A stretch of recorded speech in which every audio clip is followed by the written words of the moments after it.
Lucky Lefty Podcast. Onora Boys in the building. Brought to you by Onora Whiskey, OnoraWhiskey.com, that premium American whiskey, OnoraWhiskey.com. And if you drink, make sure you do so responsibly. Yeah, okay, I was about to say Malik, you late. Responsibly. Y'all give Malik a little leeway today. He's headed to the crib, had to pick the shorties up. He's on a little bit of daddy duty today. Ain't nothing wrong with that.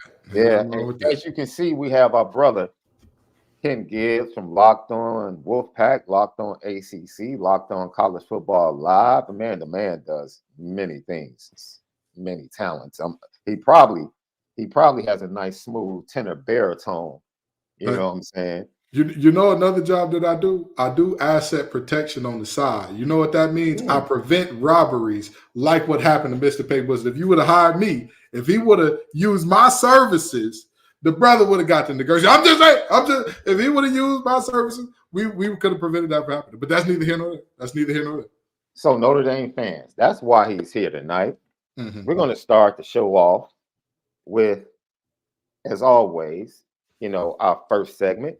But before we get to that, Apple Podcast, Spotify, audio edibles each and every day, right there. CFB Nation, presented by Twisted Tea. Don't forget YouTube page. Subscribe, like, share, hit the notification bell. Every time we go live, you'll know it's the Lucky Lefty Podcast. You got it right. We spin it different. All right, y'all know what time it is. What's smoking?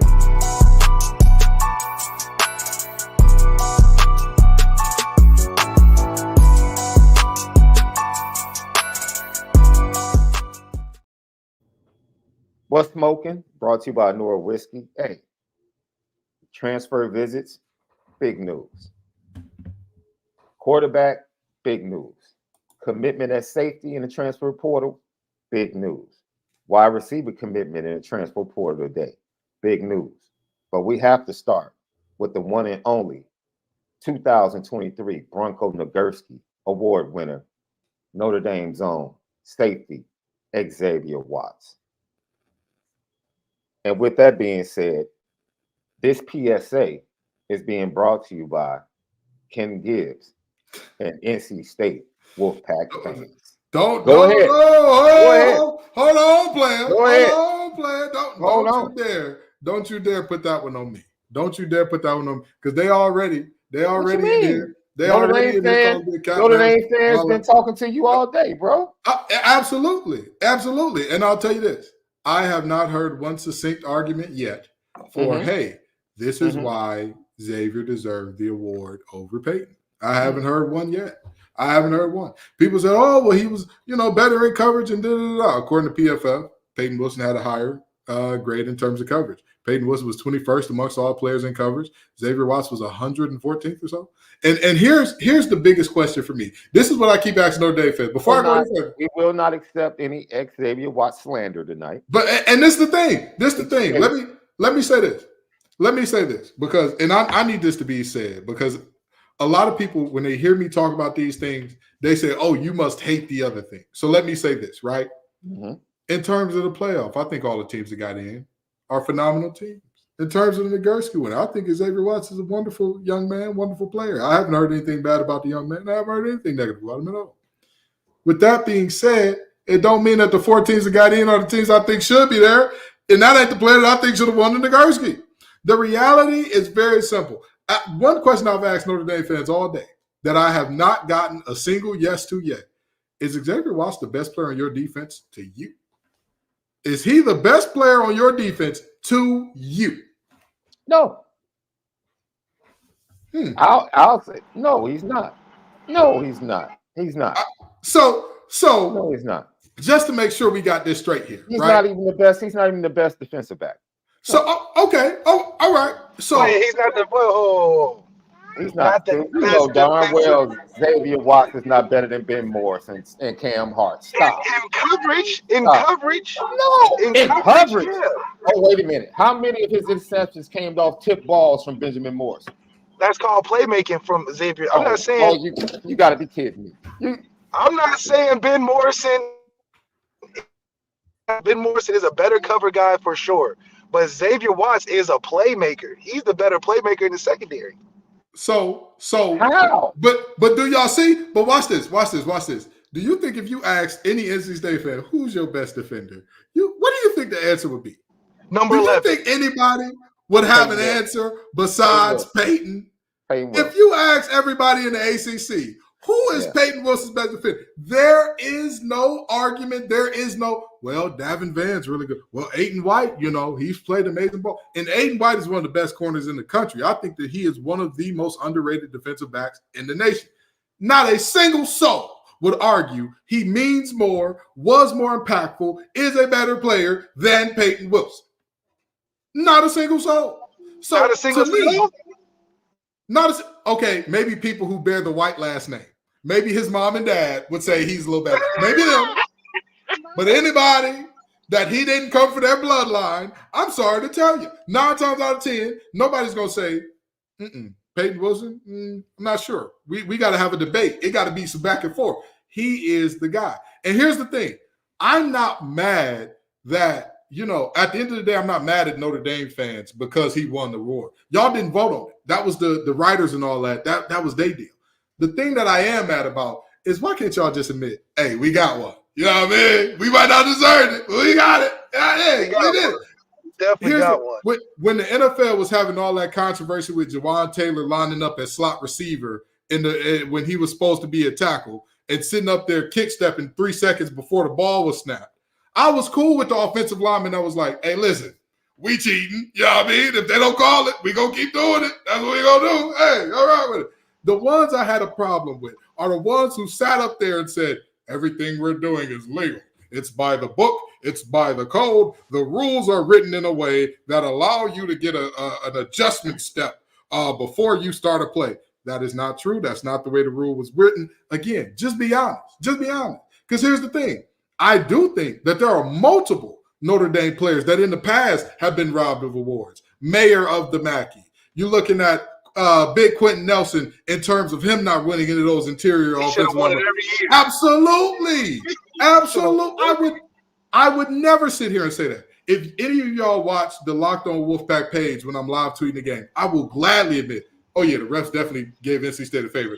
Oh yeah, the refs definitely screwed the pooch on that one. I'm not afraid to admit, yeah, my team got over on one. Why can't Notre Dame fans say, hey, listen, it ain't about who deserved it. It's about who the voted. You know what I mean? That's what it is. We got too much good stewardship. That's all. Listen, all I'm saying is this. A part of good stewardship, a part of that deal is knowing when to hold him and knowing when to fold it. Because here's the thing. He already got the award. Y'all admitting he don't deserve it wouldn't make them take it away. This ain't the Heisman with Reggie Bush. They're not finna go. Wait. Hey, Xavier, we never said he didn't deserve it. Hold on. So let me ask you this. Let me ask you this. Now, you might feel like somebody was more deserving, but I'm not about to sit here and say he didn't deserve. So let me ask you this. He was the most deserving. He was the most deserving candidate on that stage in terms of getting the degree from both of you. He was the most deserving candidate. 100%. That's subjective. 100%. That's subjective. Listen, now I see what y'all mean when y'all say we spin it different because this spin is crazy. This spin is what? What do you mean? Lead the nation? How do you lead the nation and play in 5 primetime games more than anybody in the country 5 weeks in a row and don't get it? I don't know. What does primetime games have to do with the player that he is or is not? I don't care if you make plays in primetime games. I don't care if you make plays at 12 p.m. every Tuesday afternoon because you're getting action going. Brother, if you make the play, you make the play. That's all there is to it.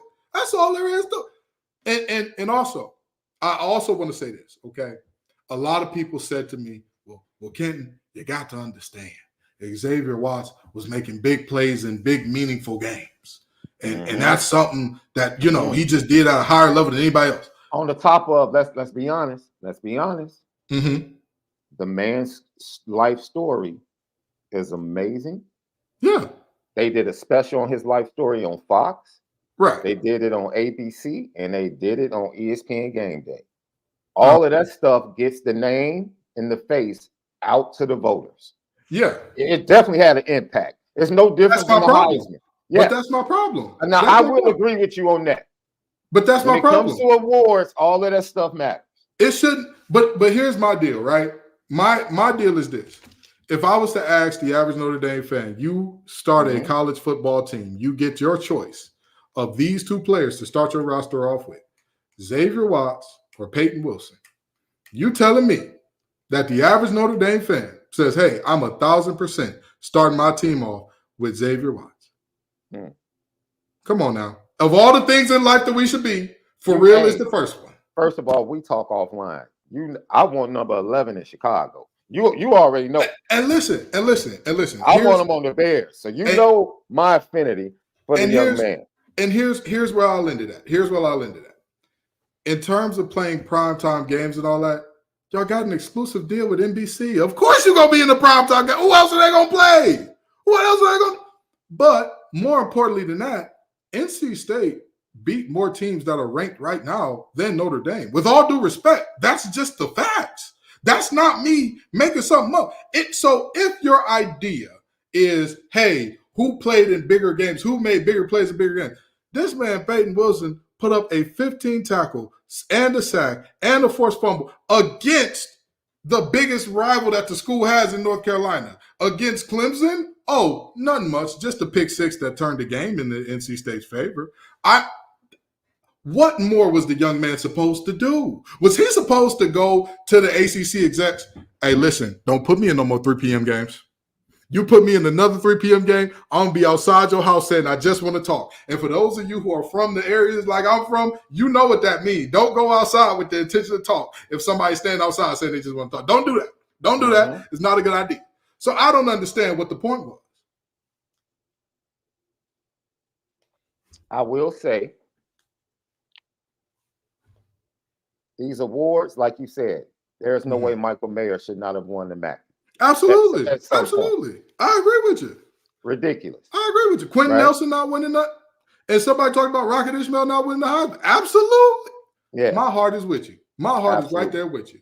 And listen, if an NC Stater took one of those up off you, I gladly admit, hey, y'all got screwed. We got one. You know what I mean? Like, hey, this guy was not deserving. Your guy was the guy.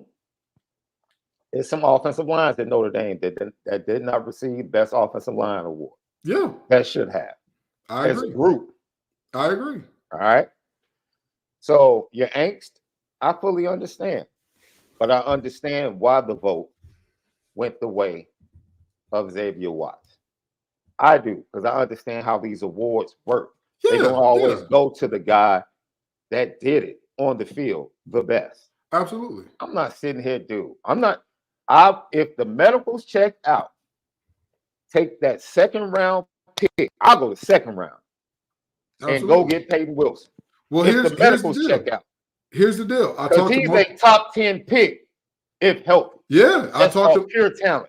I talked to multiple scouts about him, and they said if he had a first round grade in terms of health, he would be mid first round at latest. He would be mid first round at latest. He wouldn't get past it. So, I mean, and as an off ball linebacker, again, you have to consider positional value because a lot of teams consider positional value very heavily in terms of drafting. And most teams drafting an off the ball linebacker that high is like drafting a running back that high to them. It's like, whoa, what are you doing, brother? What are you doing? Like there's just certain things that you just, don't do. So I'll say this again, Xavier Watts' life story, him converting from receiver to DB, all of the things. I'm not saying that this is a bad player. If somebody tells me, Kenton, would you want Xavier Watts on your team? Hell yeah, absolutely. I don't want y'all to lose y'all clean rate. I ain't gonna cuss again, my bad. But you're right. Absolutely, I want that brother on my team. But if you're asking me, of the 5 gentlemen on that stage, who was the most deserving of that award, I'm gonna go with the guy that literally, and this is not a joke. You can go back in my tweets and look this up if you think I'm lying. The VMI game, there were 5 or 6 plays that would have been touchdowns had Peyton Wilson not been there. Against the Virginia Military Institute Cadets, this brother is showing out. He didn't say, hey, I'm going to hold this back until Clemson come to town. I'm going to show y'all who I really am then. He said, from game 1 against UConn all the way to the last one. I don't know whether or not he playing in the bowl game, but all the way to his last one, he gonna do his best and show out every single time. Hey man, look, Lucky Lefty podcast. You see Left, Big Bro, Ken GIBBS, Locked on ACC, Locked on Wolfpack, Locked on College Football Live. It's a perfect segue, my brother. Mm-hmm. Let's get into it, because now you finna really get me hot. Now you done just got me stressed and warmed up. Now we really finna get into it. We wanted you to come on to go ahead. You are the go-to guy when we talk ACC. Absolutely. Now, I'll tell you why I stand. And I think Left agrees to a certain extent. I'm not mad at what the committee did. Don't lie to me. I'm not dumb. Don't lie to me. Don't give me the TCU excuse. Don't give me some of the other lame excuses about the court. Don't do that. Right. Stop. Just tell me the truth. Y'all didn't have enough guts to look Greg Sankey in the face and say, yo, in the last year of the Final Four, none of your teams are going to make it. Yeah. That would have taken guts. Yeah. Guts that you didn't have. And people that want to counter that saying, well, man, it was 5 people in the room connected to the ACC. You're right. I'll counter that by saying, in all the years where a conference has no power or say so in a room, this year is that year. Jim Phillips, hey, dude, go sit down. Yeah. Florida State and Clemson don't even want to be in your conference, dog. That's right. There's So 2 teams. so this you trying to stand for Florida State. They don't even want to be in your conference. So go sit down and shut up and let us do our thing. Well, let's have a real talk about it, shall we? Let's have a real talk. Get to it. Okay? Let's get to it. Now, fellas, the 1 seed in the tournament is, I believe, the University of Michigan, correct? What conference are they from? Those your boys, man. Those your hometown boys. Okay. So the 2nd seed in this thing, I believe that's the Texas Longhorns, correct? Well, Washington is second. Oh, Washington Huskies. Even better. This works out even better. So number 2 seed is Washington Huskies. What conference are they going to be in next year, fellas? Big 10, dog. Okay. All right. So the 3rd seed got to be Texas. That would got to be the Longhorns, correct? Yeah. What conferences are the Longhorns going to be in next year? SEC, dog. SEC. Is Bama moving conferences next year, or are they still going to be the SEC? It's 2 Big 10 teams and 2 SEC teams in the tournament. So talk about it. And let's talk about that for a second, okay? Because I'm a big believer in America. There is no rule that money cannot beat. There is no law that money cannot beat. There is no thought. There is no popular vote. There is no democracy that money cannot beat. And let's look at the most viewed games consistently on a year-to-year basis. And who does it always happen to be? Oh, the game up there in Michigan. You know, I tried to tell the folks in North Carolina. They told me, hey, the Battle of the Blues in basketball, you ain't never seen a rivalry like this. I said, baby, I grew up in Michigan, Ohio State. That is different. That is something that you just, it's unlike anything you've ever experienced. Lo and behold, this year's the game had the most watched college football game in the last 2 decades. Now, mind you, 2 decades ago, you couldn't watch the game on your phone. You couldn't be on Twitter, on streaming. You had to sit your tail down in front of a TV set and watch that game. And not enough of us was stealing cable. I know, because the way people used to look at me when they found out the members of my family was stealing cable. Not enough of us was stealing it to skew those ratings down.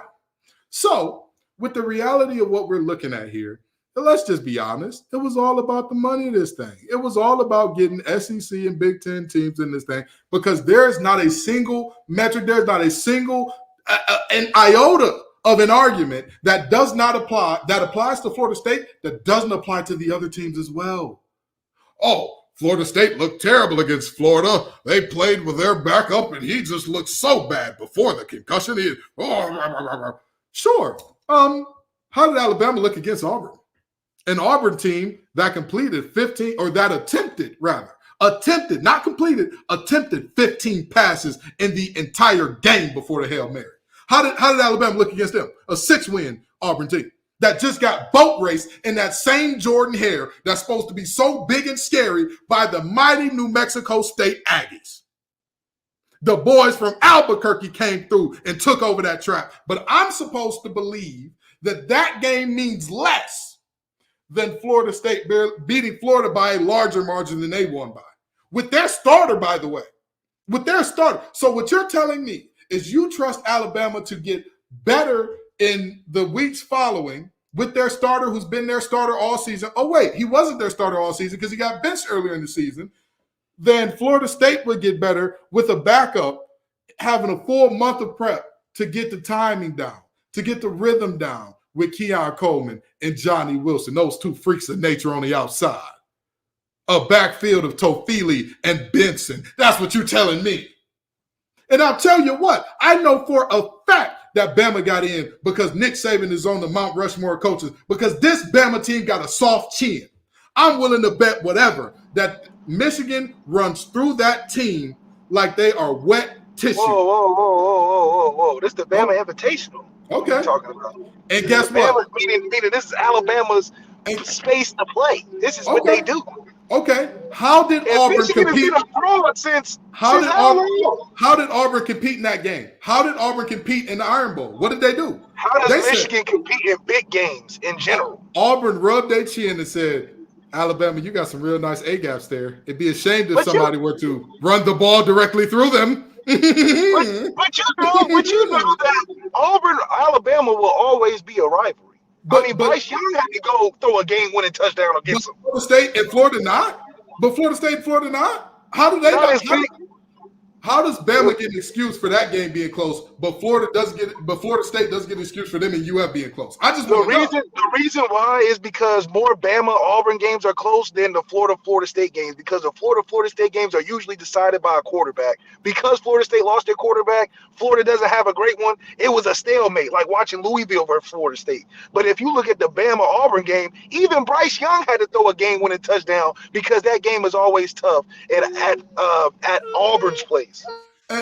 Okay, so let's go beyond that one, shall we? Let's go beyond that one because even though I strongly disagree that somehow the Iron Bowl is different from all other rivalries and that all other rivalries don't have the right to be close, but that one does. I'll give you that argument and we'll move on. Can you tell me this?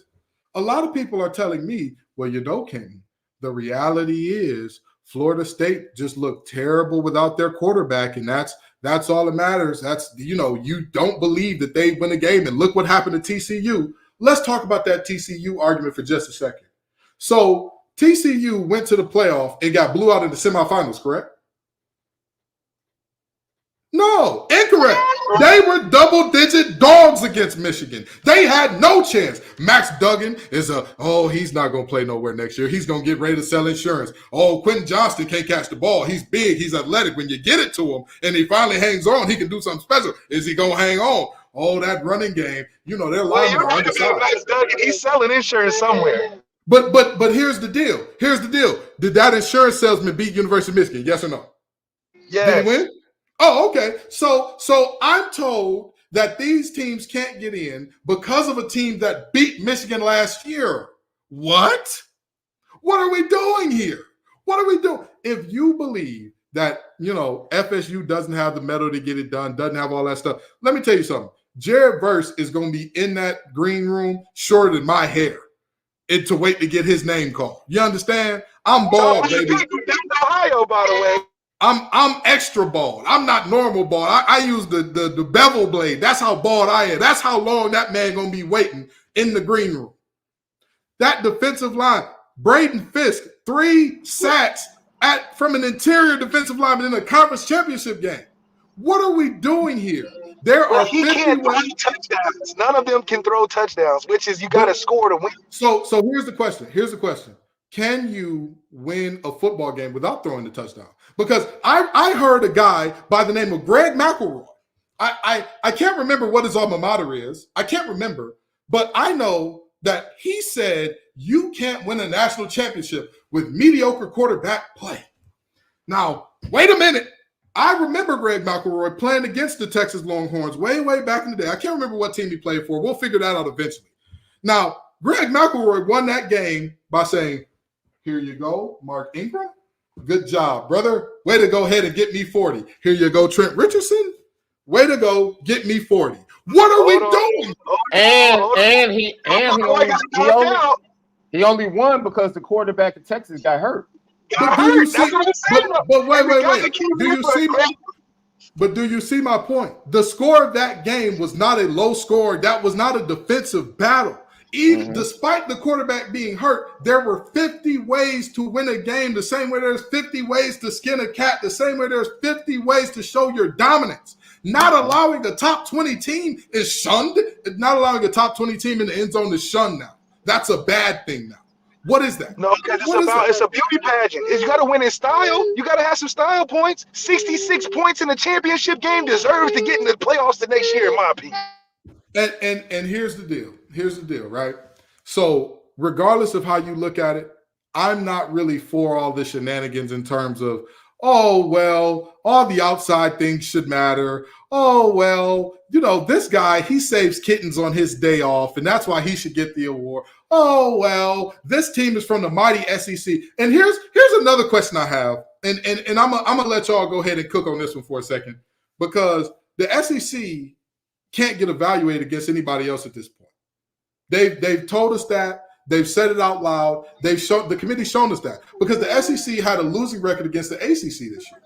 We talking top 2 teams. Hold on. Teams are better than the. So if it's just about the top 2 teams, what conference doesn't have a top 2 teams that are really good?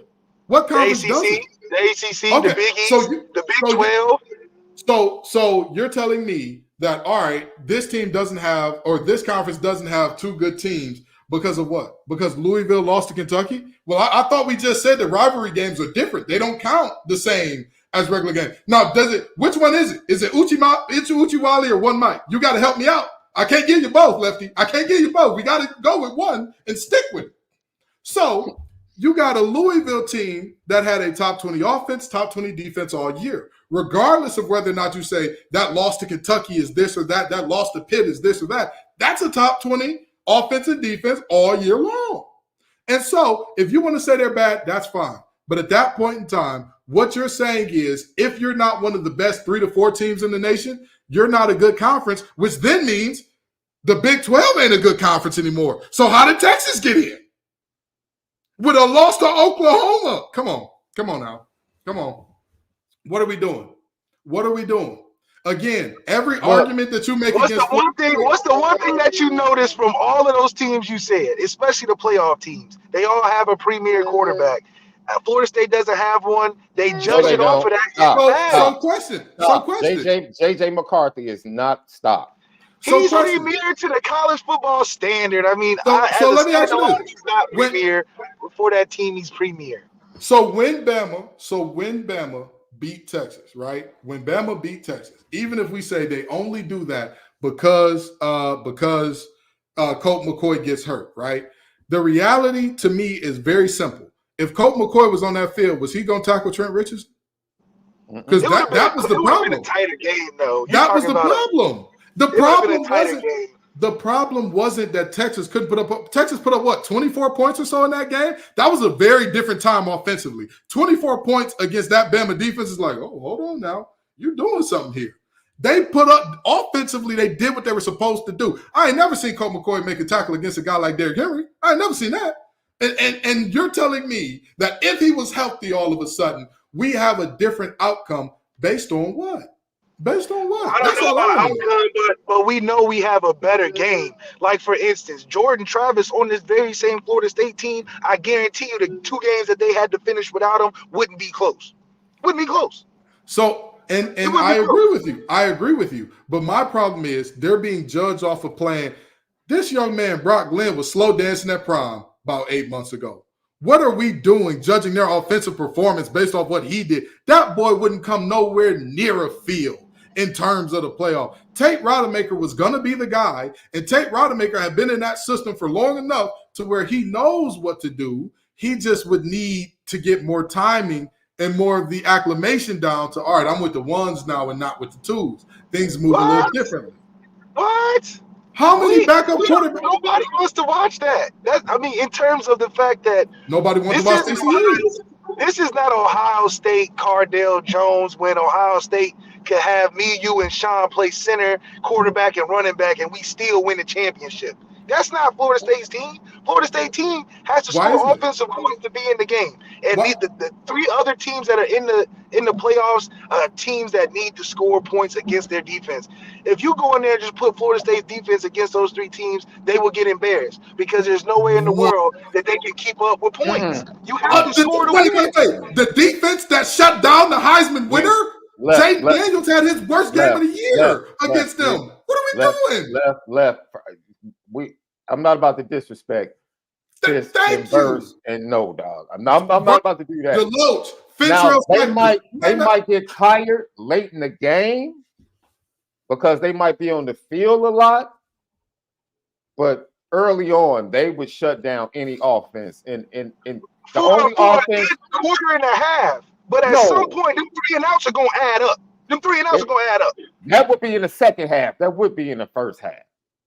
Come on, dude. Look at the first half of Florida State, Louisville. Louisville's defense is nothing like the other 3 defenses. I will give Michigan's defense is better than Louisville's. I will give Texas defense better than Louisville's. I would give who was the last team in there? Washington's defense, who's played well late. They played well late. I'll give them better than Louisville's defense. You think those defenses? The only thing Texas has over Louisville is the 2 big dudes in the middle. That's it. What's the difference between those defenses? I watched Kansas State put up points on Texas. I watched Kansas put up points on Texas. Can I just ask this question? Secondary in Texas is very questionable. I gotta go. But I want to ask this question before we get out of here, and I want to truly get into this. The SEC cannot be compared to other conferences in terms of the bowl record because all of our players are leaving for the pros, and nobody else has that problem. It's just us. It's unique to us. Sure, whatever.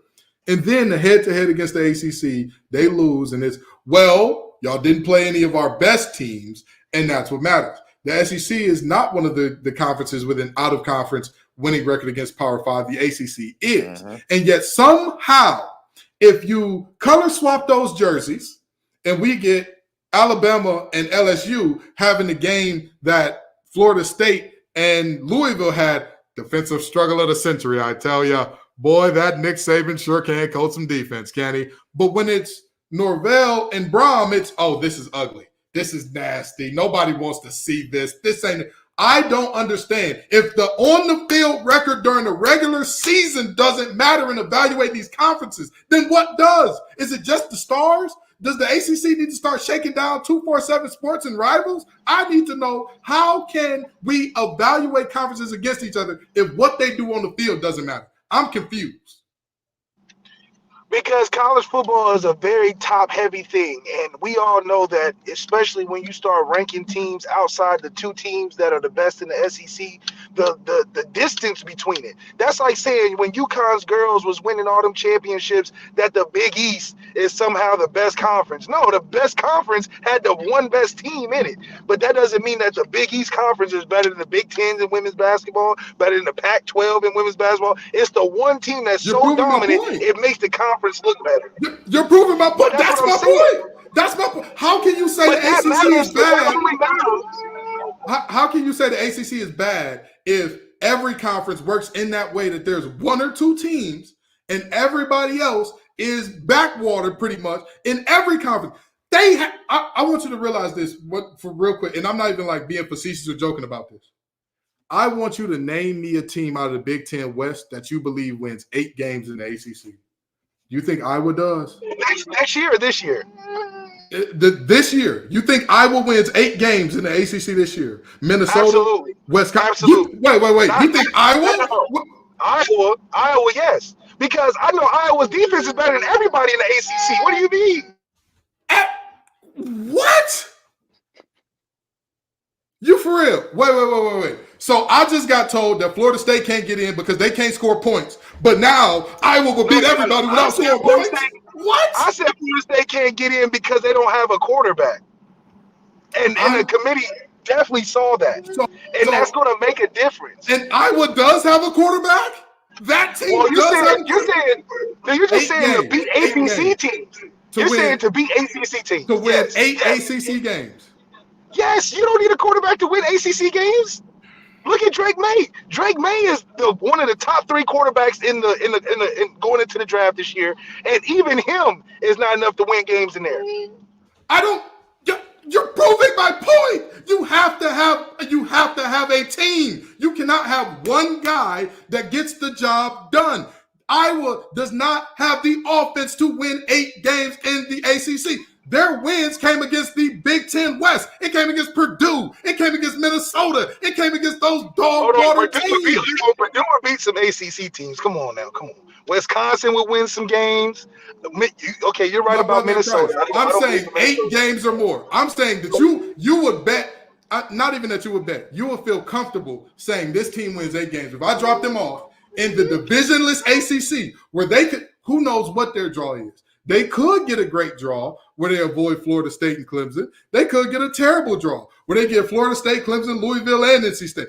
You're telling me that team wins 8 games in the ACC. Jack Plummer's not beating Iowa. Come on, Sean, you can I'll go to the grave on that. Jack Plummer is not beating Iowa. What are we talking about?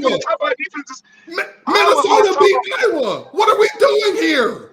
What? Jack Plummer, after watching Jack Plummer, you believe he'll beat Iowa? I don't believe so. I don't believe that Iowa can beat anybody who can score points. Period. I'm sorry, guys. I'm listening to you, but I'm watching my Illini against Florida Atlantic right now. They're putting me in work.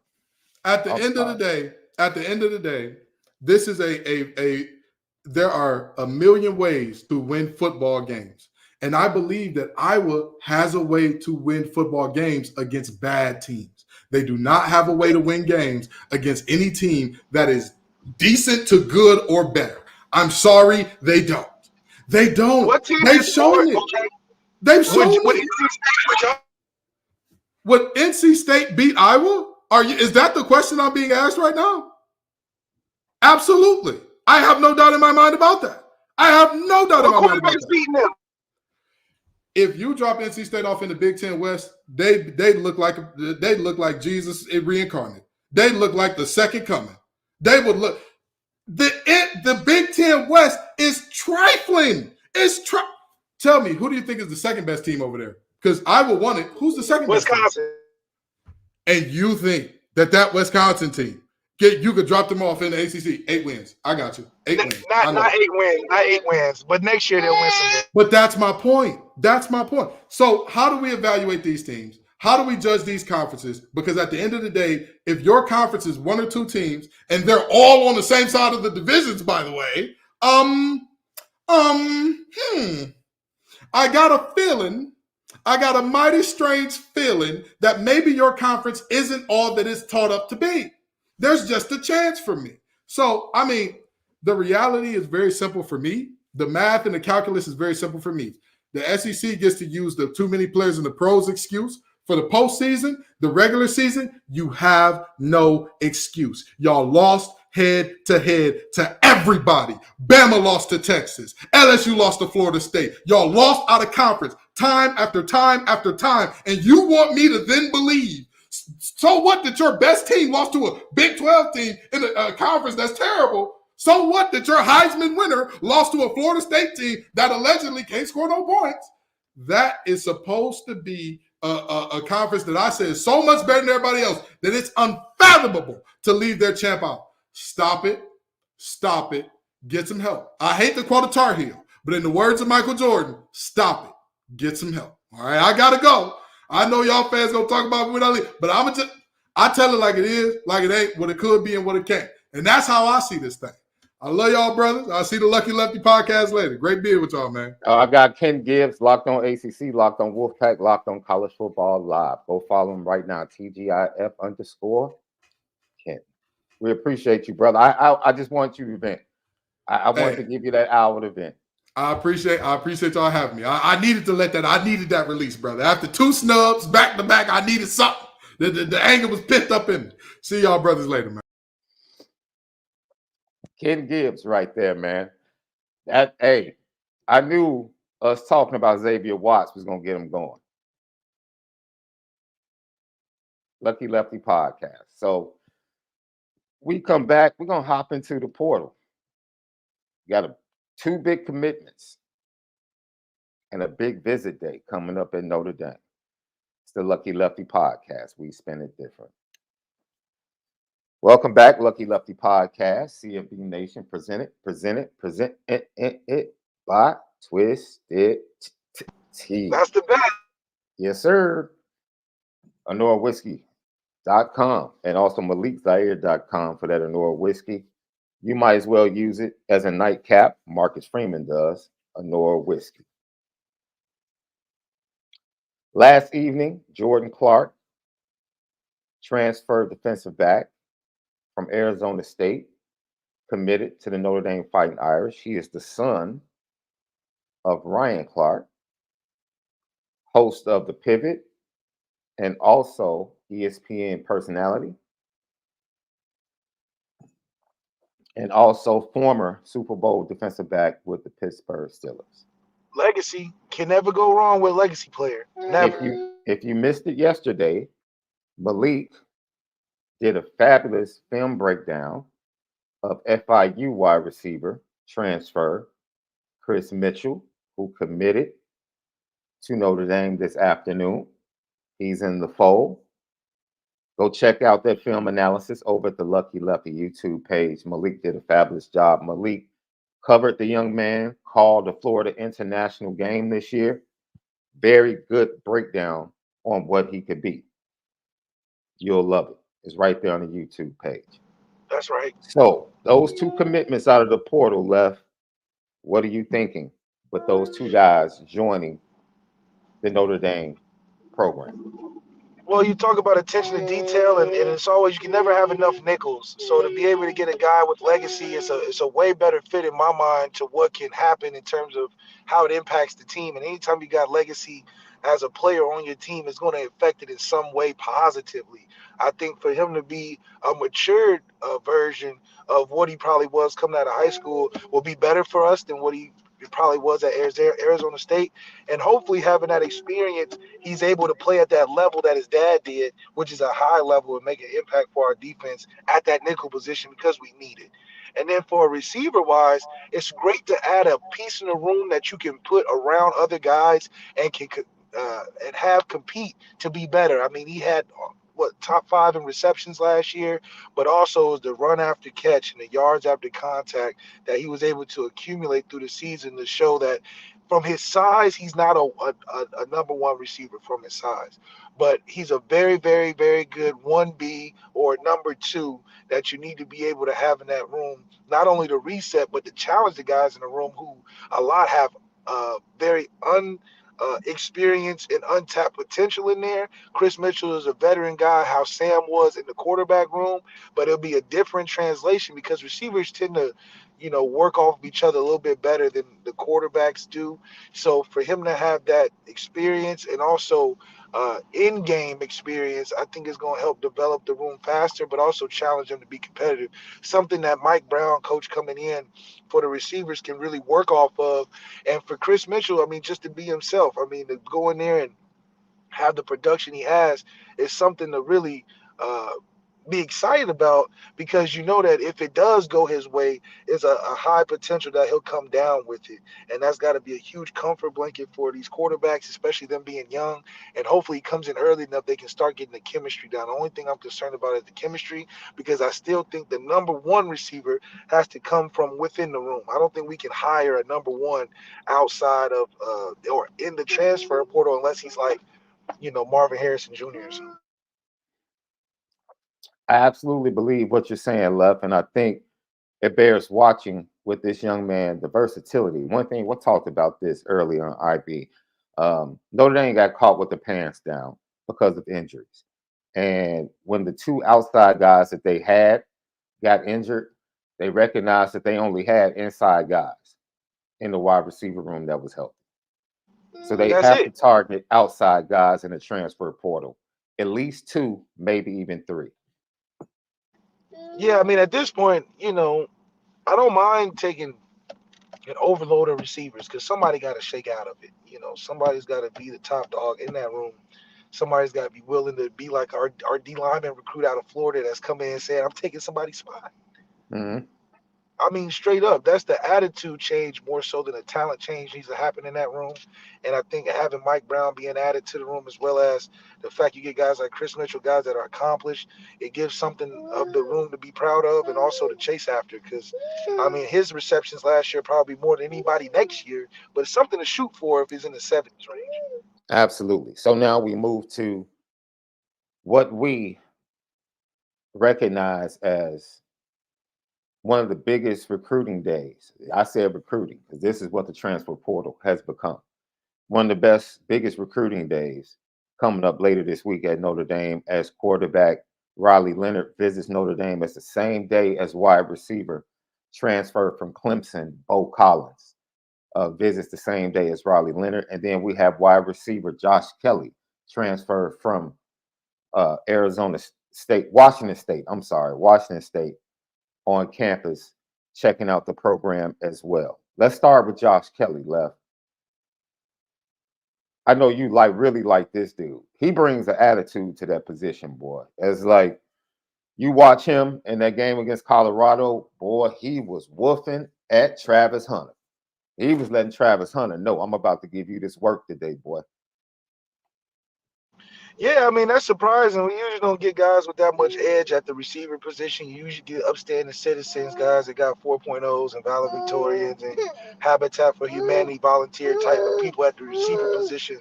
But to get that kind of attitude is really good to see because he's going to be talking to other receivers in that room that they better step up their game. So, Riley Leonard, Bo Collins, package deal, package visit, 6th through the 7th at Notre Dame. Riley Leonard has long been rumored to be a big-time lean to Notre Dame. What's your thoughts on Riley Leonard? You kind of talked about, well, let me play this clip. I'll just go ahead and play this clip. Let me play it. This is CJ Procise and MALIK ZAIRE from our show last week talking about Riley Leonard possibly being a transfer quarterback at Notre Dame.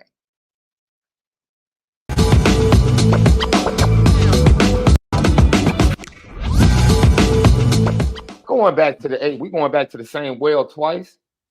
Like, that's once again, we're going to a small school with dudes that have no idea what it is. Playing a big game against Clemson at Duke is not big games at Notre Dame. It's not the same. And you saw that when Sam Hartman played against Ohio State. This is not the same, dude. It's a different level. Yeah, no, I would be with going to the portal for a quarterback, a young quarterback. But I'm for to do another to play against a fifth year that we just about to play again that we played against before that we did the year before it with Sam Hartman. It's like, why are we doing? Like, what's the point? Like, we know what he's gonna show us. Like, we know. Like, I mean, the game he played, he didn't play. I mean, he played against us. He did not play that. He did not play well. He got hurt the last drive of the game. Like, in that whole game, we didn't do that. He didn't do too much. So I don't know why you would want to go and get the guy who just you locked up. Like, it's like, all right, we locked you up. Like, I don't know why we're gonna go and recruit you now. I don't know. To me, that don't make sense. Like, it's like, all right, he ain't show nothing against us. Guys we beat. When did That's that what I'm saying. Like, we recruiting the guys that we stomped on. Like, we just beat them down, hurt them in the last drive of the game, and just like, yeah, we better than you. And then we just like, all right, now we want you on our team. Like, we want you to be the leader of our team. Yeah, and the crazier part is Duke is right next to Wake Forest. I mean, right next to it. Like, we just recruit in the same area.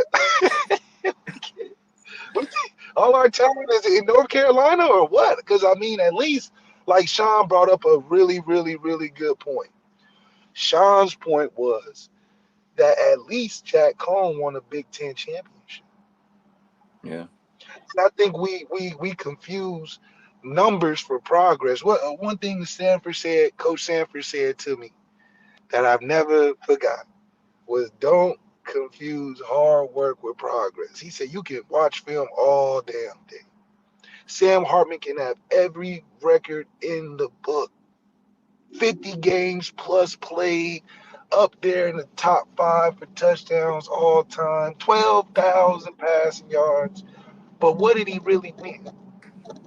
And I really believe it became evident when you compare Sam Hartman to Jack Cohn is, well, Jack Cohn is a winner.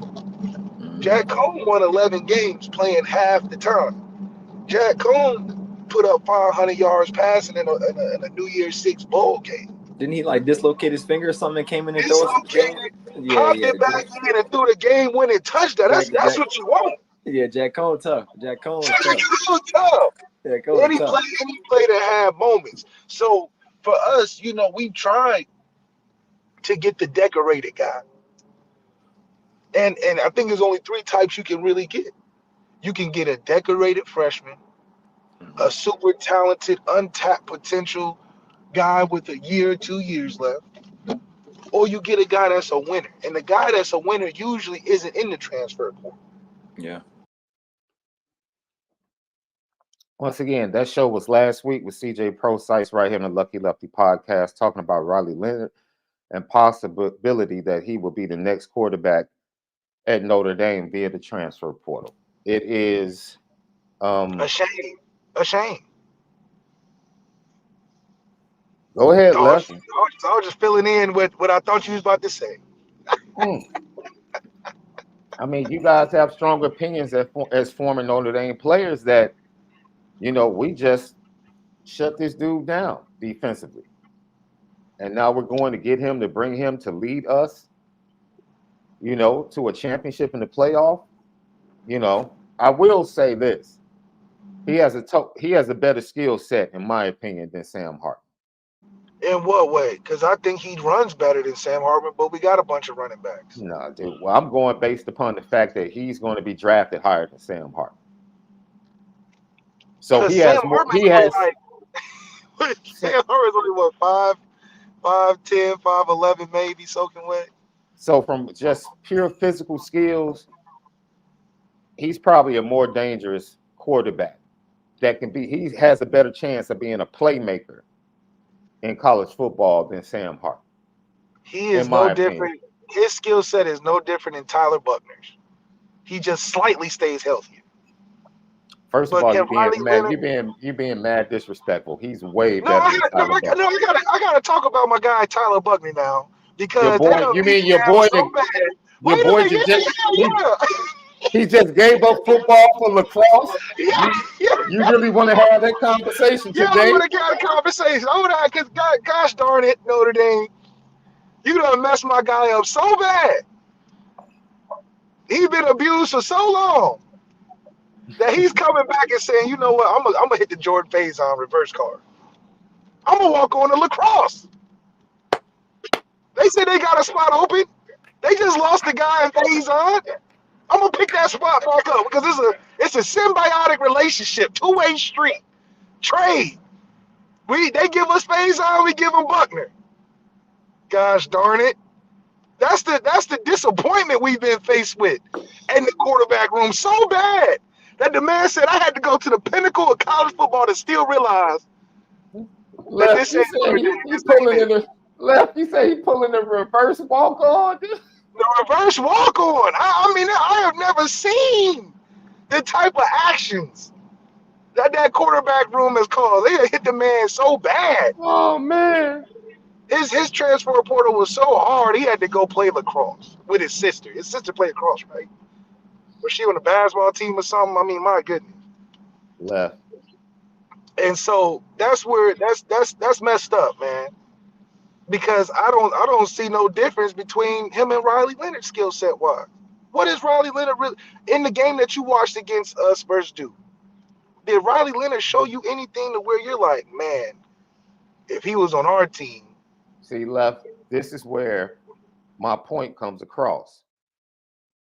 When they couldn't get anything going, they started using Riley Leonard in the run game to open up their running backs in the run game. And then eventually they came back to the passing game in motion and they started making some hay against Notre Dame. If Sam Hartman is not in rhythm there is no other option for the offense to get going. Either Sam Hartman is on or he's not. You can't use his legs to get other things going. At least with a player like Riley Leonard, at least you can say, let's go to this part of his game to see if we can get everybody else going. At least you have that. You see what you're setting us up with, though, Sean? You're setting us up with I'm that. not saying I'm being objective, looking at the quarterback and what he has. You act like I said this dude. I didn't say he was a first-round grade. That's what NFL scouts said. I didn't say that. NFL scouts said that. Okay, Sam Hartman, you can say Sam Hartman can be the most efficient quarterback in the world. He's not a playmaker. Against in big games, he has nothing. He only has one way to come at you. That's it. And if that's not working, it's a wrap. At least where it's CJ Carr, Deuce Knight, whatever, at least those quarterbacks are going to have other ways to beat you. Jalen Milroe, who we know does not have efficiency on his side in the passing game. We know this. But if he can't change games with his legs. Alabama can always go to his legs. Notre Dame didn't have that this year. That's all I'm saying. But Notre Dame has the players around you. Tommy Rees ain't had no legs, but Tommy Rees is the third winningest quarterback of all time at Notre Dame. Or what is he like? Did you just say? Wait a minute. Wait, what? Was he third? Tommy's up there. So Sam Hartman had players around him this year? Sam Hartman had open guys that we saw in the All-22. I'll tell you that. I 100% agree. You get no argument from me. I'm not going to say they guys or they not guys. But I'm going to say that there was open guys. There was an opportunity to have a lot more points, a lot more big plays to be made. Now, I'm not going to say that's a result of us having the guys or a result of guys just being open in the moment. So the opportunity is there. So I don't want anybody to think that it's guys are just locked up down the field the whole way, step by step. Now, that happens. Now, that does happen. We do have a separation issue. But more times than likely, we're in good positions that our quarterback isn't coming through on the other end. It would be a shame to have Chris Mitchell wide open. We can't get him the football. Because we know for a fact Chris Mitchell is going to be open. For a fact. Like, it's a fact that guys are open, but it's for a fact that he's going to be open at some point in the game. I mean, look at his numbers. Look at his film. So there has to be a two-way street on this. There has to be the quarterback operating as well as the receiver getting open. I mean, we had Tobias, man, whether Tobias is going to blow up next year. Tobias is going to blow up. Wherever he goes, he's going to blow up. That's a walking 50 reception, 1,000-yard receiver. 7 or 8 touchdown receiver. Automatically. We just proved for him, we just lowered his value coming to Notre Dame. So now we hitting the reverse card. Okay, we may not be able to do it with talent, but what about a guy with game experience and accomplishment? That's a little different.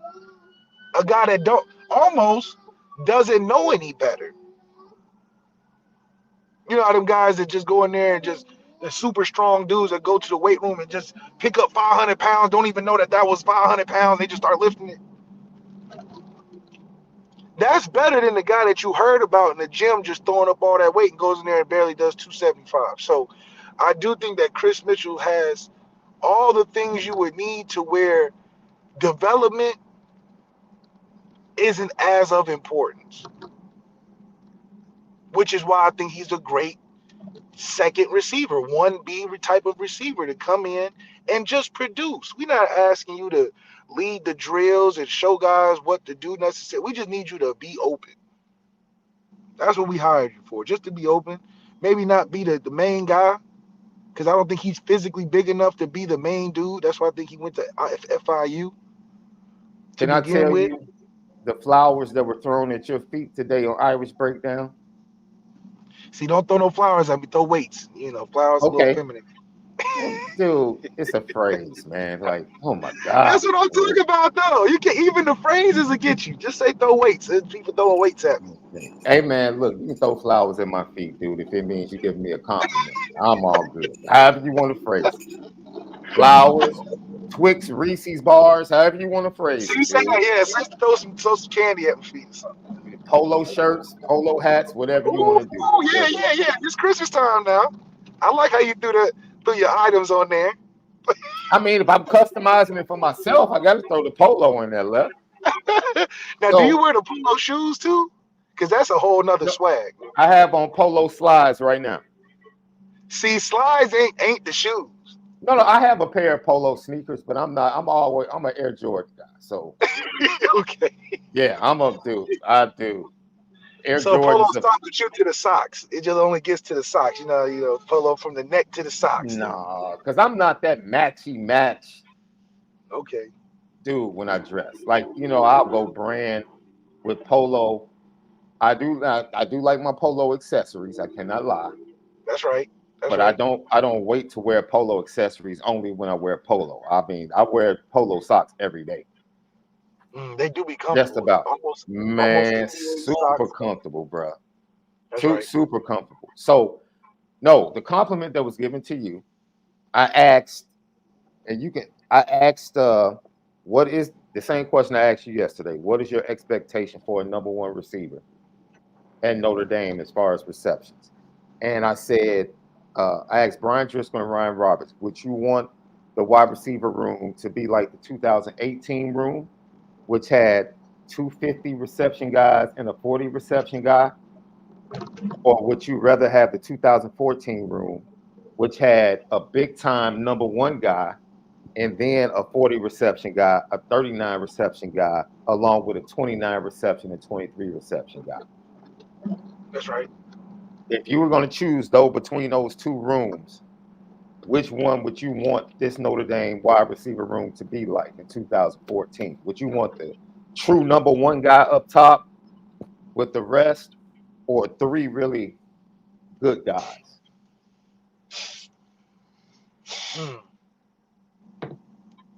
Probably the three really good guys, right? No. Well, okay, so in 18, it was Miles Boykin, Chase Claypool, over 50 receptions, and then Chris Fink in the slot. Okay, that's a good team, though, because all those guys are talent worthy. And all those guys pretty much went to the NFL. Yeah, all of them went to the NFL. Yeah. All of them ran 4 threes, except Chris. Now, 2014, you might be a little bit biased to 2014. Will Fuller had 76 at 1,094 yards. And then that's that guy. Like, we haven't had a guy like that, dude. Like, I don't know. I might be biased to like that dude. Because that's crazy. Oh, 76? Michael Floyd had 100 for 1,000. Bro, do you understand that the next year he got more yards on less receptions? Dude, he went down to 62 receptions and had 200 more yards. That's insane, dude. Yeah, that's hard not to take, man. It's hard not to take. That's like a dude walking out on the field looking across like, hey, dog, you might as well just give up right now. Straight up. This man averaged 20 yards of reception with 60 receptions. That's insane. Yeah. So, and it was like that too. Watching, it was a lot of bombs. Yeah. Hell, he even took some screens to the crib. Yeah. So it was Will Fuller, Corey Robinson, Chris Brown, CJ, and Amir. Damn, see, you talking about a special group of guys. That's like a the special Justice League. Yeah, that's a special like group. The Justice League. They all complimented each other. None of them was particularly special over the other one, but they all had a unique part to the offense that was needed. You know, Chris Brown was that solid possession guy. Corey Robinson was a big play. Will was every down receiver. I mean, we really had the roles scripted very well, recruited very well to what we did on offense. Right, because you recruit and develop to what the offense you want to be. not necessarily the offense that you are. That's the way it should go. So I was about to say flowers. My apologies. Since you love food, great cuisine that was thrown at your feet today, Left, was that you were the last intangible true leader at quarterback that the entire team rallied around. Notre Dame hasn't had a galvanizing quarterback that galvanized the entire team and everybody took their lead from with intangibles since you were. That's real, man. I might take some flowers on that one. That was a good one. That's But it's Brian true. Driscoll. Brian Driscoll threw that at your feet. But it's true. I mean, look at it. We had a bunch of solo acts, not necessarily selfish players, but guys made of different characters. You know, I'm a guy that's out there galvanizing the team, bringing guys around, and Brandon's more of a softer soul, leader in his own way, lead by play and all of that good stuff. Not real vocal, but had a lot of intangibles. And then you got Ian. Ian was just who he was himself. You know, just his own guy. And I think after that, you just get a hogwash of a bunch of just not finding the guy with the it. I believe Dante had the it. I believe Deuce Knight has the it. CJ got a little bit of it, but CJ got to back it up with some play. Then Kenny Minchie got a swag to him, a it to him. More of a personalized, you know, he going to have that inner confidence, Kyler Murray. But CJ's got a little bit of that, what I had. Deuce Knight hopefully has the whole package. And it's just that matters a lot when it comes to winning football games and late in the season. It matters a lot that your guy at the quarterback position is a leader in that right. So you talk about that. Let's transition over to Bo Collins, Riley Leonard, visiting on the 6th and 7th.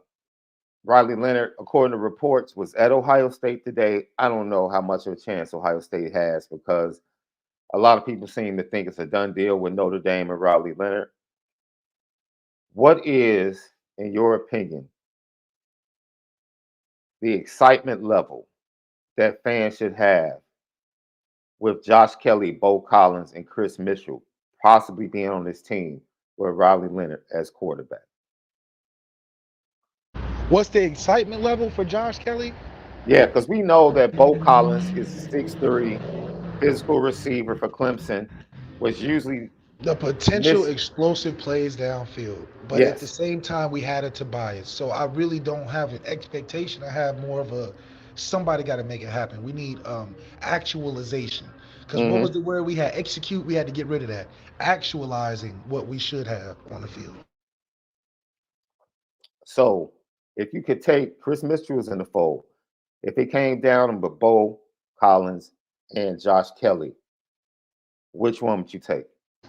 I want anybody but Bo Collins. I just don't think Bo Collins is an elite talent. I just think he's big. That's real. And from a production standpoint, Josh Kelly gets the nod. That's undeniable. If you just want to talk about, production, Bo Collins has no argument when it comes to Josh Kelly. Hey, I'm greedy. We're going to the bowl game and coming out of the bowl game. We're going to the bowl game with 6, coming out of the bowl game with 5. I'm greedy.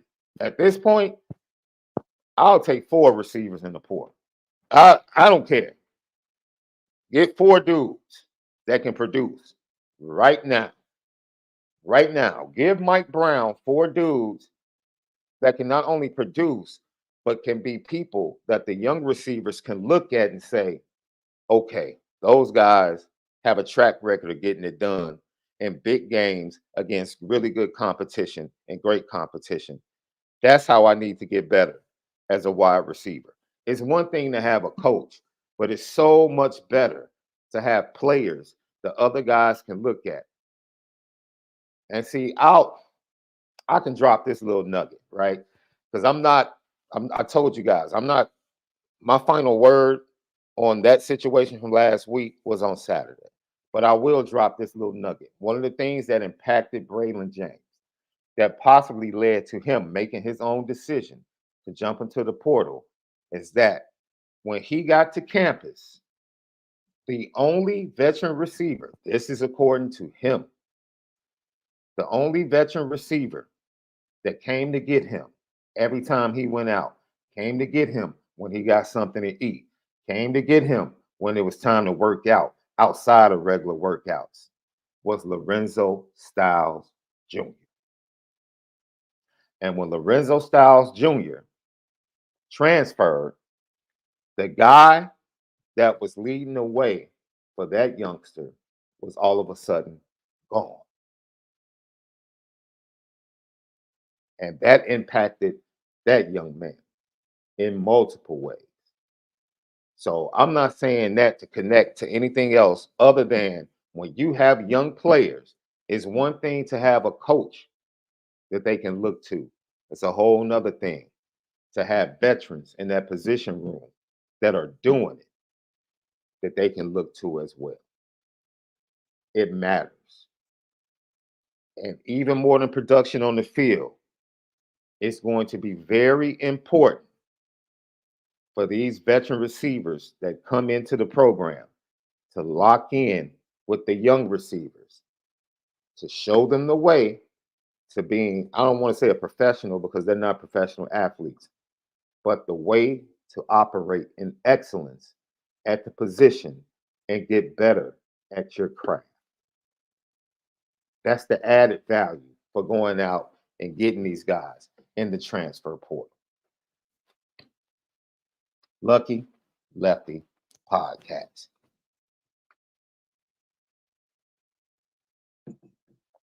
That's it. There's value. See, and I understand Lorenzo Styles Jr. was coming off a down year. And I said this the other day. He came off a down year and would still be the leading receiver in this year's wide receiver room. With his down year, his stats from his down year would have led the receiving room this year. So there's value to having guys that work their tails off. Because the one thing I've never heard about Lorenzo Styles Jr. is that when it came time to practice, that he didn't work his tail off. Never heard anybody call him lazy. Heard a lot of different things that weren't the best look for Lorenzo Styles Jr., and I'm sure he would agree with that, and his family would agree with that. But one thing you never heard at Notre Dame is that he didn't put in the work. That's one thing you never heard. And when Braylon James lost that veteran that took him under his wing,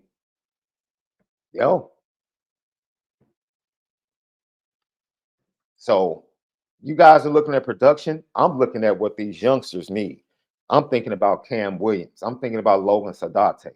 I'm thinking about Micah Gilbert not having to come into the room and look up at sophomores who still have Similac on their breath.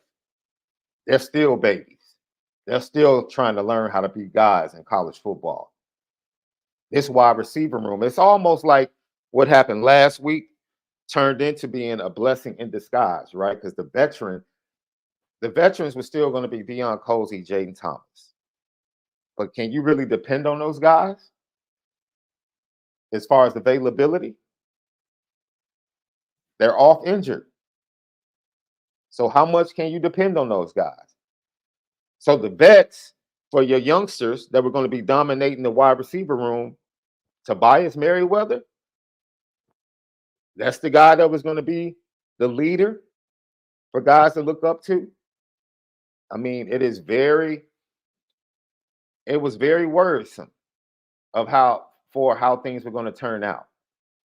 But now Notre Dame has an opportunity to totally reshape that room with a much more refined and qualified coach to come in and deal with a wide receiver room that has really good veteran representation as far as production and craft, and then young talent with huge upside. That's how you want your room to be shaped. And that wouldn't have happened if it were not for the events that occurred on last week.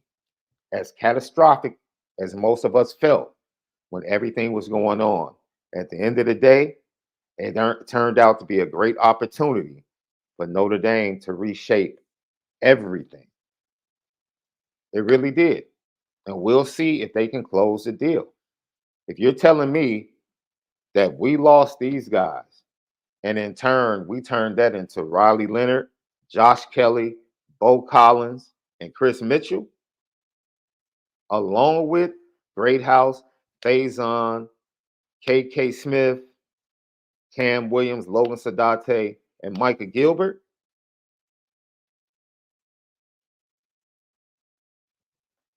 Hey, that's a great trade. I know the MLB winter meetings are going on, but hey, ladies and gentlemen, shoot, if you had told me that the week leading up to Stanford, before all hell broke loose, I might have told you, man, can we make that happen like right now? Can we make that happen right now? So, hey, Left, what happened last week might have been a blessing in disguise, the way this wide receiver room might end up looking going into next spring. Absolutely, but we had to talk about it. There was some hard conversations need to have after the season anyway. So for people to kind of take up on themselves that, okay, this ain't the opportunity for me moving forward, they don't have a future for me, it's starting to be more apparent as the more open transfer portal has become. Guys are being honest with themselves, and they seeing success of guys that leave right away and do well other places. So it's really a hot potato kind of situation. How do you think this portal, do you think it has caused coaches to be more honest? Because of coaching was filled with a lot of lies to keep players in programs. And now you talked about those conversations. Do you feel like coaches now can feel like they can be honest? Like, you know what? Hey, we're moving on, or we're moving in this direction. You might Yeah, want I to mean, you consider. got to be more honest, but it's just about being more authentic. I think that these coaches need to have more plans for guys they're recruiting instead of just shooting fish in the barrel, hoping they get one. If you are entertaining a guy, recruiting a guy, explain a plan for him, explain his role, explain how he impacts the team. If we just recruiting guys based off stars, you can't do that anymore because those same stars will leave, aka Texas A&M, no matter how much money that they're able to get. Yeah. Let's see. Jimmy Page said we arguably lost our 3 fastest players. Chris Tyree, yes. I don't. Did you think Rico Flores was a speed merchant? Please show me. Absolutely not. Please Absolutely show not. me evidence in any game where Rico Flores ran by anybody. Can't find it. It doesn't exist. Rico Flores was not a speed receiver. And he was He's just a nowhere near. versatile guy with the ball in his hands. He Can was do a little bit nowhere of everything. near. Yeah, He's kind of like Tobias. that handyman. He's not an electrician. Yeah, He's not a plumber. He's the yeah, handyman, which is almost like a yeah. jack of all trades, good at nothing. He's good in different aspects, but in terms of elite speed, he Yeah, wasn't that guy. yeah. You have 2 speed receivers coming in with Micah Gilbert and Cam Williams. Cam Williams is bigger upside than Braylon James. So I understand you heard about the speed and upside of Braylon James. That's fine. Chris Mitchell, I'll take Chris Mitchell over Tobias Merriweather. I would right now. I'm not Right talking now, about yeah, right who now. Tobias can be. I'm talking about right now, Right today. now, yeah, right now, If right you now. ask me who's a better receiver, Chris Mitchell or Tobias Merriweather, give me Tobias Merriweather. If you ask me who's a better receiver right now, Josh Kelly or Tobias Merriweather, give me Josh Kelly. That's right. Like, it is what it is. Like, sometimes you just got to get over what you lost and move on. Stuff happens, and it's unfortunate. Yeah, it's just whoever we get needs to be more productive than the people we had leaving. Yeah, I Or agree. it's a loss. I agree. And people are like, man, for a freshman, he balled. He had like 26, 27 receptions. I don't even think he averaged 10 yards of reception. It's like, heck yeah, coaching would have improved Tobias. The dude had 2 receptions as a freshman. He should have been playing 10 snaps a game. Easily. You darn right. The right coaching would have had him much more developed as a freshman and into his sophomore year. Heck yeah. Heck, Lorenzo Styles Jr. and Deion Colzie were putting up numbers as freshmen. all of a sudden, another coach comes in the wide receiver room, and the high ceiling freshman can't get on the field when you just had 2 freshmen a year before. Which is something that Marcus Freeman needs to tell Mike Brown coming into the situation that, listen, we looking to play young and we're looking to play early, because that's what's going to have a lot of retention for these recruits in 24 and 25, but also the retention for guys that are potential prospects. I mean, you're looking at what these recruits are looking for. Carnell Tate's a prime example. He didn't see no young guys playing early. That's a major decision in the way he weighed in Notre Dame to Ohio State and other places. He didn't have no guys playing early and didn't have guys making impact in the league. So those are the two things that, from an expectation room before Mike Brown even gets there, needs to be addressed and accomplished. Yeah, it is. You know, fair questions. These are fair questions that everyone should be asking in retrospect. Like, wait a minute. We had 2 freshmen and Deion Colzie and Lorenzo Styles Jr. making plays the second half of the season, coming on in that wide receiver room. We got rid of the wide receiver coach because he was a problem. We brought in another guy that Tommy Rees wanted. And the freshman receiver couldn't get on the field. Couldn't get on the field, man. Like, what happened? Because you had the same offensive coordinator. It was definitely too many what happened, like, because it's just not enough answers for some of the weird things that have taken place in terms of guys getting on the field, especially guys that can help when what you have right now isn't being productive, you know? And it's crazy, man. It's just crazy. It's just weird. Now that you really look back and dig in retrospect, like you said, Left, that's just weird. How do you come off of the promise of 2 wide receivers, get rid of the wide receiver coach, even though your freshman wide receivers exploded upon the scene? Lorenzo Styles put on the show in the Fiesta Bowl. I wish he had dove for that long pass in the second half. Probably would have kept Tone. Yeah, exactly. But it's like you go from there to having a higher ceiling freshman in the room next year with the same offensive coordinator and a different wide receiver coach. And all of a sudden, that freshman can't get snaps. But the starting quarterback is coming up to the podium at the press conference like, yo, that cat Tobias is killing in practice. It's everything. He's killing like, that practice. He's catching the connection everything. I have He's always with open. him. Fast, the connection I have with him is incredible. This is Drew Pine. I can throw it anywhere. He'll come down with it. Like, what? Yes, Drew Pine said I can throw it anywhere. He'll come down with it. And this is the starting quarterback. He got 2 receptions on the year. How? Starting quarterback is saying all this to the media, and he can't get on the field. It's just weird, man. It will go down as one of the greatest Notre Dame mysteries of all time. Like, how do you go from that to this? How? That's the only thing. You know, most other places is because of injury. This is because of unknown speculations and conspiracies, which it doesn't sit right for a guy who believes, just like the fan base believes, we should have so much and do so much more with those talented guys we recruit. Because what else are we in the top 10 of recruiting for if we're not going to play anybody?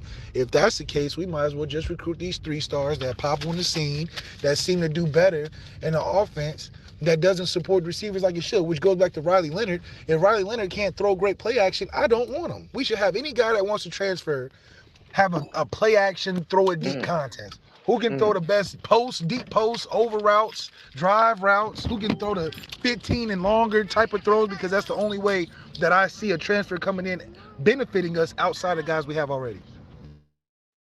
Anthony Solomon, thank you for the super chat. Thanks for doing IB and LL today, Sean. Hey, man, it is my pleasure. Are you kidding me? I'm the one that's blessed. I get to talk Notre Dame football on a daily basis. Are you kidding me? With the greatest fans in the world? It doesn't get any better. But I appreciate you and thank you for the super chat. But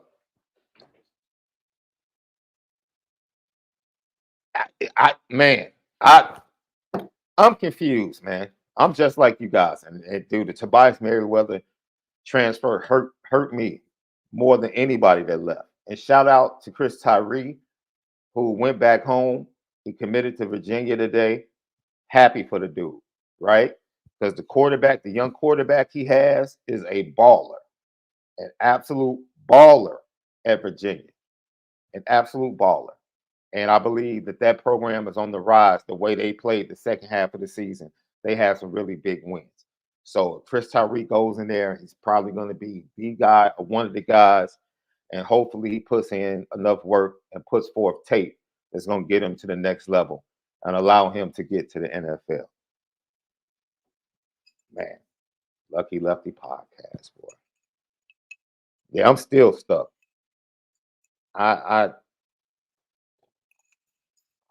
Deion Cozy, Lorenzo Styles, they coming off great freshman years. You think, oh, here comes Tobias. He's the next one. We just had Styles put in work. Here's the next freshman. Yeah, nothing. I will say this, because Left is, his expectations for Tobias are really high.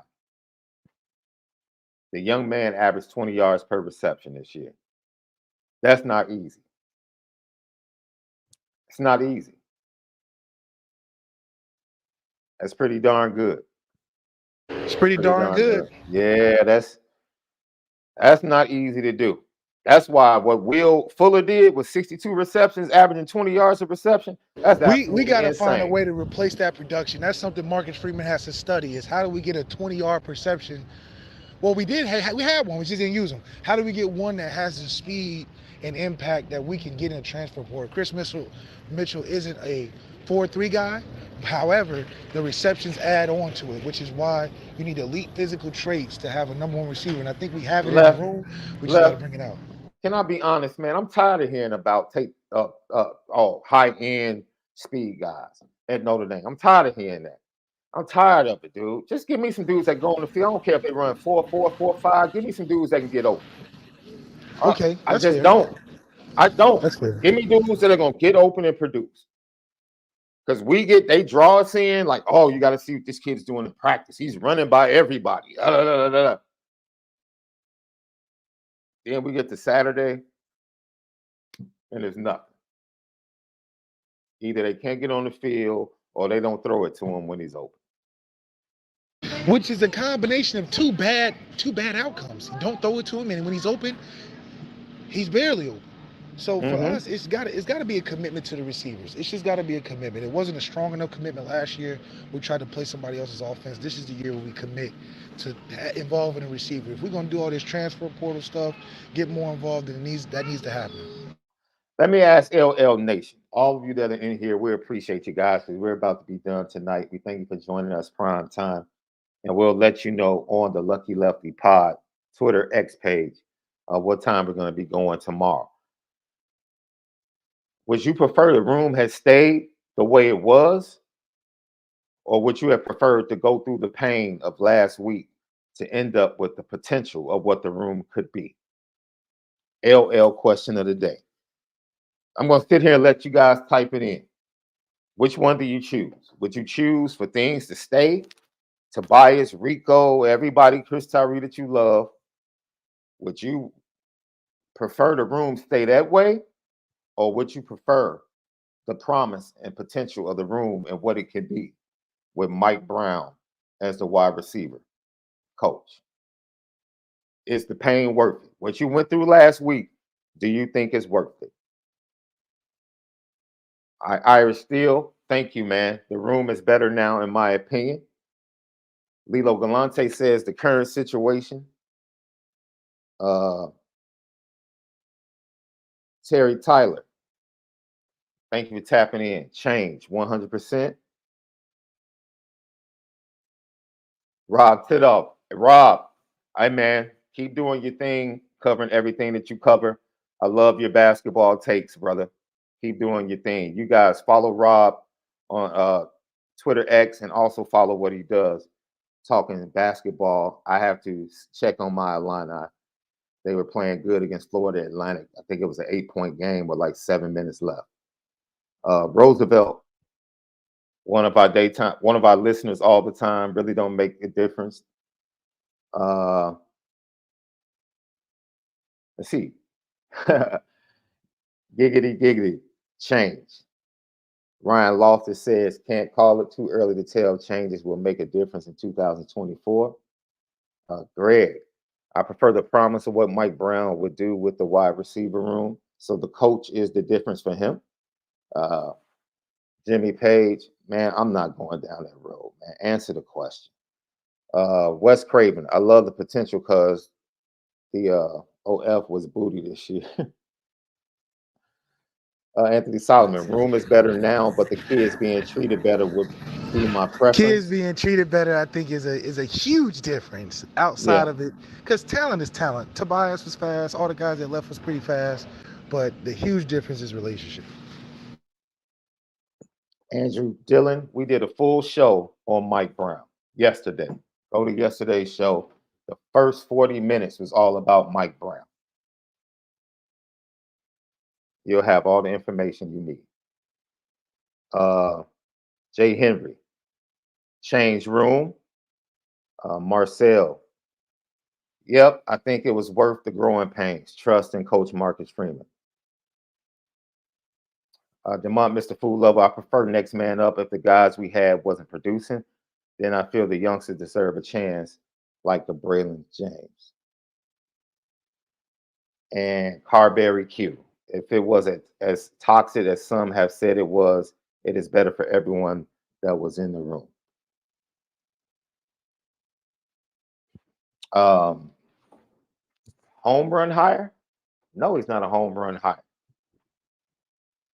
Home run hire is like a guy that everybody loves, everybody knows. No, nobody's about That's to call Jared Mike. Parker. Jared Parker Yeah. was the homie hire. No, not homie, home run. Home run hire. Like, no one would call Mike Brown a home run hire. He's not like Jamarcus Shepard. Like, getting Jamarcus Shepard to come from Washington to Notre Dame would be a home run hire. You know, getting the wide receiver coach from Texas to leave Texas and come to Notre Dame would be a home run hire. He wasn't a safe hire either, based upon the research. That's not a safe hire. When you have SEC teams courting this wide receiver coach to come to their staff, because that's how much they respect him in the recruiting and the development world, and what he went through to be a 5-year vet in the NFL, that's far from a safe hire. Far from a safe hire. That's not a safe hire. I would roll with people calling Jared Parker a safe hire because of his lack of experience at what he was being asked to do. This man has been at 3 top Power 5 programs, has a track record of developing NFL players out of 3 stars. And this is his first time being able to walk in to high schools and living rooms with ND on his chest. That's a life changer as a recruiter. That dude has been walking in with a Cincinnati logo and a Wisconsin logo on his chest. And he's been able to recruit and develop. Man, that speaks for itself. Like, as much as we say, well, we'll wait and see. Yeah, wait and see. But this man has been able to recruit. I said yesterday, his leading receiver is going to have 70 receptions and developed from his sophomore year to his junior year and improved by 50 receptions. At Wisconsin. Tell me the last 70 reception dude at Wisconsin.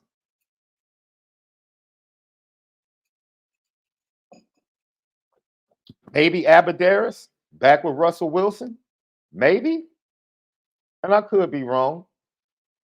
But I can't think of the last 70 reception wide receiver at Wisconsin. I can't. That's impressive to me to have a 70 reception receiver at Wisconsin. That's impressive to me. That is impressive.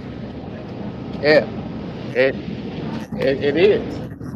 So it's not about what he'll get or what any other receiver will get at Notre Dame. It's all about track record of what this man can do.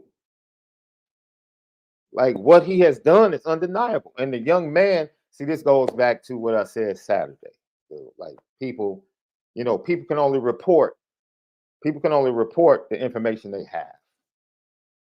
See, I could sit here today and talk about the development of Will Pauling at Wisconsin because Will Pauling went to Homewood Flossmoor High School with my daughter, and she knows him. And as soon as they started talking about Mike Brown, I got on the line and said, baby girl, I need you to connect me with Will. She said, okay. Because he was a year behind her. She was a cheerleader. He was on the football squad. So I've watched this young man play. He was a 3-star, I think ranked like 600. Stars are where it's at for Notre Dame. We love walk-ons. Yeah, he's a 3-star, ranked like in the 600s. They recruited him to Cincinnati. Coach Brown left him with the Wisconsin with Luke Fickell. He jumped in the portal and followed Coach Brown. He had 12 receptions as a sophomore at Cincinnati. He jumped to 66 during the regular season. They faced LSU. He's probably going to have 70 by the end of the season.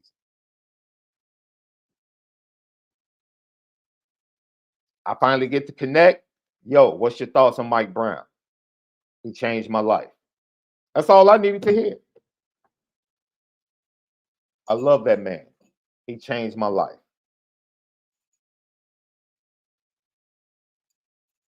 He made me feel old, though, because when we got on the line, he was like, man, how you doing, Mr. Davis? How you doing, man? I'm like, dude, relax. We just chopping it up. I appreciate you showing me respect. But it's just like that goes back to, the young man went to school with my daughter. That's the connect. Nobody else can report that because they don't have it. I'm not going to apologize for doing my job. Sorry. Lucky Lefty podcast. So, as I said before, if you missed yesterday's show, the first 40 minutes was about Mike Brown. We talked to Keith Jenkins at the Cincinnati Enquirer. I talked to several Chicago area coaches, high school coaches. I talked to people at the Big Ten that have a relationship with him, know about him. I talked to people in the NFL that know him and respect him. We gave you 40 minutes of information about the young man. That's it. Cam Ward was recruited by him to Cincinnati. Cam Ward, I spoke to 5 minutes after the news broke, and I said, yo, how you feel, bro? His exact words, hell yeah, with that excitement in his voice. Hell yeah. That's right. And that's what he called Logan Sadate and told him, we good, bro. We good. And Logan Sadate put on Twitter, Cam said we're good. Marcus Freeman said he was going to handle it, and he did. Let's go. And they proceeded to call Micah Gilbert, and they said, like always, Micah Gilbert didn't pick up his phone. How we recruit this kid? He don't pick up his phone. Hey, man. On a direct order or money order or something? How we Yeah, get that dude. going? Yeah. So, I mean, look, that's it, man. That's it. People are excited, man. The freshmen are excited. And there's good reason to be, because whenever you have such of a clean house like this, you know that the better things are on the rise, right? You know that better things are coming down the pipe. If you're having a total clean house, especially when the coach leaves as well, you're in a good position for Marcus Freeman to take on this third off season and have it better than the last two, in my opinion. He's getting stuff done early. The last thing he's got to do is get a quarterback, get a couple more pieces, an assistant coach in a way, a right-hand man, like an older assistant. I think that proves to be helpful in any program, especially him being a young, inexperienced head coach. That's it. Lucky Lefty podcast. You know? Yeah, man. So, yo, was the pain worth it? I think I'll put that up as a poll on YouTube. So if you guys want to go vote over there, give me about 30 minutes after the show. I'll probably put it up as a poll. Like, was the pain of last week worth it based upon the potential wide receiver room and new coach? that could be at Notre Dame. I'll be very interested in seeing how that vote shakes out, and we can talk about it tomorrow. Lucky Lefty podcast. I don't listen to KBA and Ohio State stuff, right? Unless KBA turns out to be a liar. They've started the Zoom calls with the 24 class. They started meeting like 2 weeks ago as a total class, and he's been on every call and telling everybody he can't wait to get here. So unless he decides to pull a Peyton Bowen, the only thing you can do is take that young man at his word. That's all you can do, take a young man at his word. So until then, I'm not wasting time with rumors, man. Like, if the young man comes, he comes. If he's not, and like I said, if he chooses to play that Peyton Bowen joint, hey, c'est la vie. It is what it is. We're not chasing nobody that don't want to be kept. No, man. No, we're really not. We're really not. Lucky Lefty podcast. Thank you for everybody that joined us today. It's a great show. You guys had the chat lit as always. You know what time it is.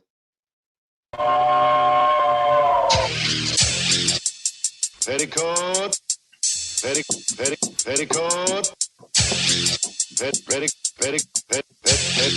Petticoat Junction. It's time to get petty. Oh, we did a good job executing. Are you upset with something? And fire up the Petticoat Junction train. I just don't like you. You don't? No. What is today's petty historic Petty Junction?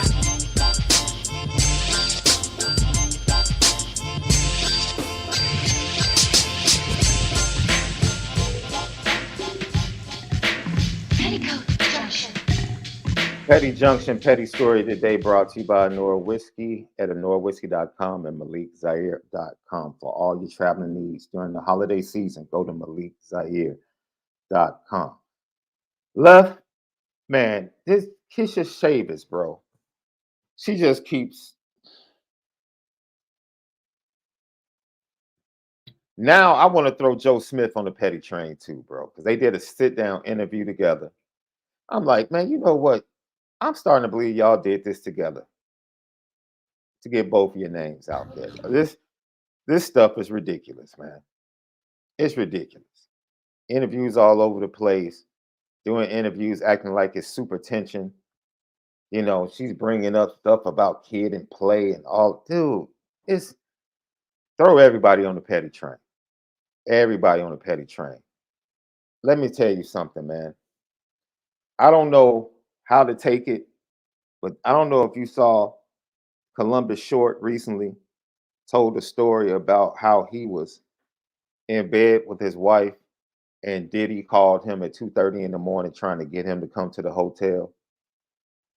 And I'm like, Columbus, why are you even telling it? I mean, it's like, okay, dude.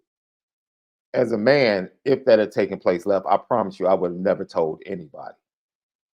What'd you say? You said you got to put everybody on the petty train for that one, huh? Bruh, if Diddy had called you left at 2 in the morning, would you have come out to the world and said, yo, Diddy called me at like 2 in the morning, told me to come to the hotel? I wouldn't do it 20 years later. I wouldn't do it at all. Shopping with him either.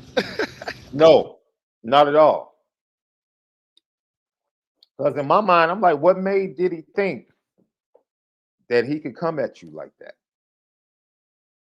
Because dudes like that don't just randomly pick cats to come at. What made him think that you were prey? I'm just saying. Did he hear something in the celebrity streets? I don't know. But it's like, dun, dun, dun, dun. Like, yo, this is real random for you to be talking about this experience, Columbus Short. Really random. Very interesting, though. Last but not least, Major League Baseball. After years of the draft order being based upon wins and losses, they instituted the MLB draft lottery left. And in a year where the White Sox had a chance to either be the third or fourth pick, we end up getting the 5th pick via the draft lottery. See, this is what I'm talking about. And a team that was better than us, the Cleveland Guardians, in our division, got the number 1 pick. Left, I do. You can't do. When it rains, it pours. It's not bad enough. That's right. When it rains, it pours, man. It's not bad enough that the White Sox are terrible. Same ownership, which means Jerry Reinsdorf, which means the Bulls are terrible. When it rains, Chicago sports is gonna make a comeback. They built that new stadium in Chicago. The league gonna try to make sure they get into the Super Bowl or close to it. Put Chicago sports on the petty train for the rest of the year. The rest of the year? It's the worst sports town right now. The worst sports town with sports teams. Nobody's worse. Who's worse than Chicago right now?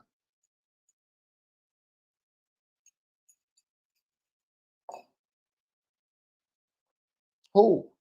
Blackhawks, bad. White Sox, bad. Bulls, bad. Bears, bad. Cubs, mid. Bad organizations. It's all bad right now. Hey, we'll see you guys tomorrow. Thank you for tuning in. Left, be safe, man. Out there in that LA traffic, I promise you, when I finally get out there, I'm not looking forward to that, bro. Dude. Being here in Chicago where traffic is pretty mild is absolutely amazing. But not looking forward to it, man. You guys have a great evening. Make sure you spend it different. We'll see you tomorrow.